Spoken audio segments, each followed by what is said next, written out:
Hello friends, అందరికీ నమస్తే, అందరికీ నమస్కారం. ఒకరోజు ఒక అడవిలో ఒక బర్రె పరిగెత్తుకుంటూ వస్తుందట.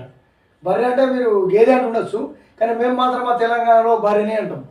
అయితే ఆ బర్రె ఒక అడవిలో పరిగెత్తుకుంటూ వస్తుందట.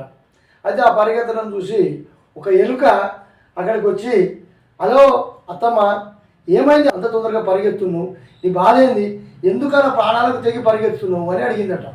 అప్పుడు ఆ బర్రె ఎలుకతో ఇలా అంటుందట, అరే బామా నీకేం తెలుసురా, పోలీసులు వచ్చిర్రు, అడవి లోపల ఏనుగులను పట్టుకెళ్ళడానికి పోలీసులు వచ్చిర్రు కనుక నేను వాళ్ళ దొరకకుండా పరిగెత్తుకుంటూ వస్తున్నారా అని సమాధానం ఇచ్చిందట.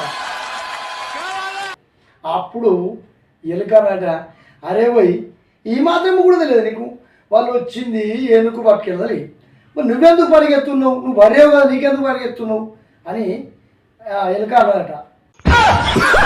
బర్రె ఏం సమాధానం చెప్పింది తెలుసా, అరే భయ్ పోలీసులు ఒక్కసారి పట్టుకొని అరెస్ట్ చేసి లోపటేసిరు అనుకో, మర్రా నేను ఏనుగు కాదు బర్రెనున్నాను, నేను ఏనుగు కాదు బర్రెను అని నిరూపించుకుందలిగి 20 ఏళ్ళు పడుతుంది తెలుసా.